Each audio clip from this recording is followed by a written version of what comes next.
So, leaving off chapter 10, we remember the beautiful red bird burst into flames. That bird's name is Nero. Chapter 11. No! Logan yelled. He leaped forward, yanked off his hooded jacket, and threw it over the fire. Flames burst right through the fabric, taller than him, and he staggered back in the face of the blazing heat. What do we do? He shouted to Zoe. She looked too astonished to react. A large palm frond was lying beside the nest, and Logan snatched it up and began beating at the fire. They'd had a fire scare at his apartment in Chicago once, soon after Mom left, when something got stuck in the toaster and small flames started shooting out the top. But this time there wasn't a fire extinguisher under a nearby sink. And then, all at once, the fire collapsed and went out. The only thing left was a pile of charred black ashes as high as Logan's knee. Oh no, Logan said. He crouched beside the ashes, feeling sick. The palm frond slipped out of his fingers. That beautiful bird. We should videotape this, Matthew said to Zoe. Nero hasn't gotten a reaction like that in about 600 years. It would totally make his century. Nasty, horrible creature, Pelly the goose spat from her nest. Did you see that? He deliberately tried to set my nest on fire. I can't believe you did that, Zoe said, her thin hands fluttering toward Logan. I mean, your jacket. It's not important, Logan said. He could feel heat coming off the ashes with curls of smoke that smelled like vanilla and dates. I can't believe we just watched something amazing die. Are they terribly endangered? Well, in a way, Nero's the only one in the world. Zoe's dad stepped through another vine curtain on the far side of the nest. But he's all right, young man. He's a phoenix. He'll be back. Logan blinked as Mr. Khan crouched beside him and stirred the ashes with a stick. See? Zoe's dad said, there's an egg in here. A shimmering golden white eggshell glinted through the black ashes. Nero will be reborn from that in about... Mr. Khan checked his watch. Half an hour. So if you could hang out beside the egg until then, sobbing with despair, it'd be really great for his self-esteem, Matthew suggested. I'm not sobbing with despair, Logan said crossly. He thought someone might have mentioned this was a magical regenerating bird before he'd burned up his jacket. Dad was really not going to be psyched about that. It used to happen only every 500 years, Mr. Khan explained, but over time, Nero's worked out how to speed it up. He's quite an expert at incinerating himself when he's upset about something. So, like 3 or 4 times a day, Zoe added. Logan felt his cheeks getting warm. No wonder nobody else had reacted. Sorry, he mumbled. Well, you didn't know, Zoe's dad said, helping him to his feet. But it was brave of you to try to help. So, who are you? Zoe and Matthew both started talking at once, and Scorp took the opportunity to wriggle out of Matthew's arms and bound over to Logan. The warm griffin wings brushing his hands made Logan feel less self-conscious. He picked up Scorp and scratched under his chin the way Matthew had. Mork, Scorp gurgled, nestling into Logan's chest. His beak poked around Logan's collar, and Logan felt a tug. He looked down in time to see one of his shirt buttons disappearing into the griffin cub's mouth. Hey, quit that, Logan said. I need all the clothes I have left. It's really not my fault, Dad, I swear, Zoe was saying. I promise I didn't tell him anything at school, and I definitely didn't let him into the house. I don't know how he got in. I've barely ever spoken to him. These things happen, Mr. Khan said. He's not the first townie to accidentally get in here. We'll deal with it the usual way. But then, I must say, I've never heard of anyone talking to griffins at this age before.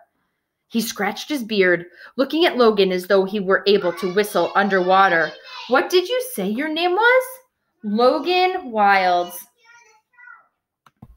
I see. And what do your parents do? Nothing important. Logan didn't want to admit that his dad was with the wildlife department in case that scared the Khans. It's just me and my dad now. Zoe's dad shook his head, watching Scorp. Most unusual, your connection with the griffin. What's he saying now? Logan glanced down at Scorp. He's kind of mumbling about delicious buttons. Don't even think about it, cub. Hey, little fellow, Mr. Khan said. He bent down to meet Scorp's eyes. What were you doing outside the walls? Much delicious food outside walls, but not much treasure. Thought there'd be more. Clink promised us treasure. At Logan's smile, Mr. Khan looked up. What did he say? He said he liked the food, but there wasn't as much treasure as he thought there would be. He also says someone named Clink promised him treasure. Interesting. Who is Clink, buddy? Big furry bossy. Escape her idea. And then outside. Clink all okay. Bye. And leaves us. Probably found all the treasure and keeping it for herself. Bossy. Logan relayed this to the Khans, more or less. Zoe snapped her fingers. The big black griffin cub, she said. I bet that's who he means. She always pushes the others around and decides who eats when and what they're going to play. Bossy, Scorp grumbled.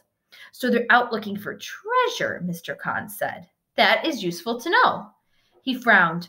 Maybe you're right, Zoe. Maybe they're all in town, not out in the wild where we've been looking. I think so, Dad, she said. I mean, we saw at least 4 different kinds of feathers between school and the library and the post office. Her dad sighed. That makes things a lot harder. Well, let's get you back to your parents at least, he said to Scorp. No! Scorp wailed, burying his head in Logan's neck. His beak jabbed uncomfortably into Logan's collarbone, but Logan didn't mind. It'll be all right, he said, stroking Scorp's golden fur. Maybe I can come back and visit sometimes. I can even bring you hamburger meat if they let me. He looked up and caught Matthew shaking his head at Zoe. That didn't look promising. But now that he knew about the menagerie, would they really keep him away from it forever? Cow for me, Scorp gurgled wistfully. He draped his wings over Logan's shoulders. Mr. Khan carefully arranged palm fronds around the phoenix ashes. Pelly, when Nero emerges, please tell him we hope he's all right and we'll come back to check on him later. The goose was indignantly huddled on the far side of the nest from the ash pile. Oh, she said, I suppose it makes sense that I should start also delivering messages for everyone, since I'm already the only reason this menagerie can survive. It does seem logical that I should do even more work around here, especially when it involves talking to serial arsonists.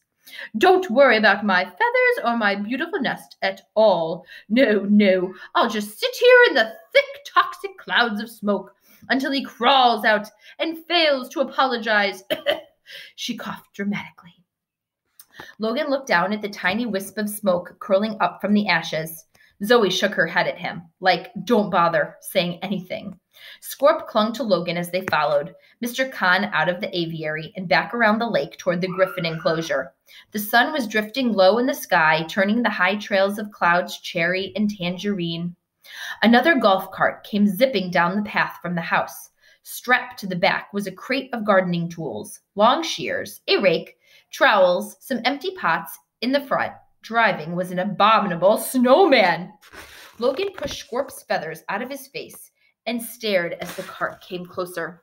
The driver was at least 11 feet tall and covered in shaggy white fur, stained with dirt and grassy green smudges, particularly around the knees and paws.